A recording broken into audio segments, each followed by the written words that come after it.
It's a very convenient foil for the Republican establishment and their Washington media and other media to keep blaming MAGA and Donald Trump for their losses.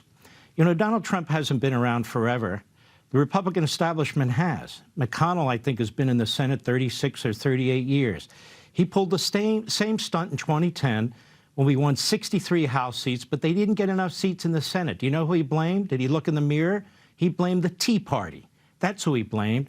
In 2006, when George Bush and our friend Karl Rove lost the Congress, which had been given to them, which they inherited, the Republican Congress, they didn't blame George Bush and Karl Rove. No, no, no. The problem with the Republican Party is it's not a conservative party. It's not a Reagan party. It's not a Trump party. It is a Washington-centric party. It is a bureaucratic party.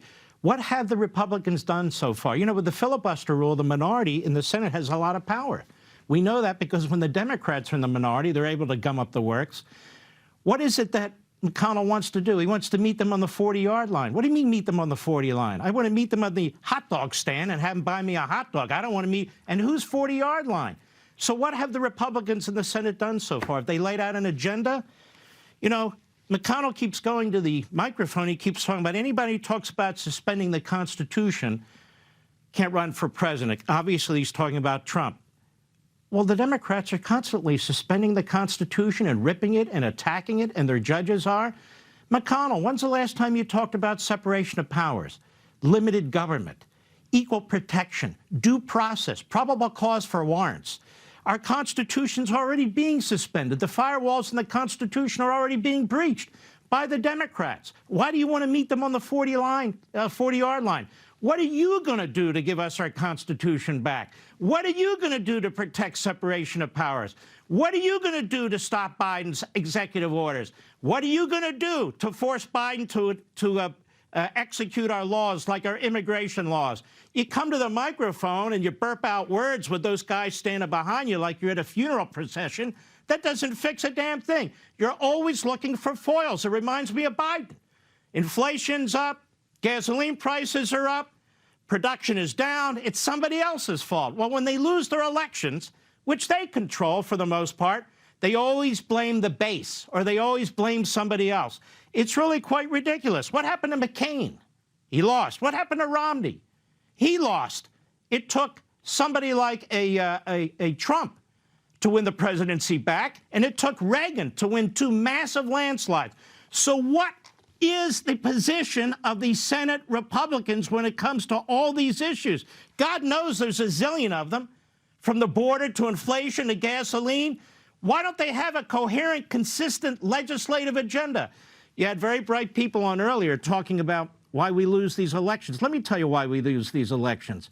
It has nothing to do with Trump or has nothing to do with MAGA. It has nothing to do with all the rest of it. The greatest candidates, Fetterman's bumping into walls as I speak. He's not exactly a great candidate. Biden? Are you kidding me? Those aren't great candidates. They've destroyed our election process. The governors and the state legislatures need to get involved and fix it. That's what they did in Florida. It's simple. Fix it. You're not going to fix it? Then steal their system from them. Vote early like I do and do all the rest. That's fine. And what else do we need to do in this country? The reason people don't vote is they don't have a reason to vote. What was the Republican position on inflation? What were they going to do? I still don't know. What were they going to do to secure the border? Well, they're in the Senate now. What are they proposing? You know what they're proposing, Sean? Illegal immigration. Amnesty and citizenship for illegal immigrants. The border's wide open. Illegal immigrants are coming in, and the Republican solution is citizenship. And they're not going to stop with DACA. Schumer's already told us all legal aliens should be citizens. What else? They vote against religious freedom. It wasn't about marriage. They voted against religious freedom. They wouldn't adopt Mike Lee's amendment. Why? Why are they working with the Democrats on the most massive spending bill in modern American history? It may not happen. What is their agenda? Why do they want people to vote for them? Why don't they embrace conservative principles? Why don't they think about Reagan and the successes of Trump? Why? Because they're not conservative, and they don't believe in it. And as long as this goes on, we're going to lose elections. And finally, how did the Democrats beat us in redistricting in most of the country? Eric Holder's running around the country so proud of himself. You know why? the failure of the RNC, the failure of that little committee they put together with our friend Karl Rove. We are being outgunned by their lawyers who are going into these states and doing these various things. The Republican establishment, the Republican ruling class has failed us, and they have controlled the Congress for 30 and 40 years. Are we better off as a result of it? No, we're not. That's it. Want to see more Mark Levin? Go to levintv.com and subscribe now.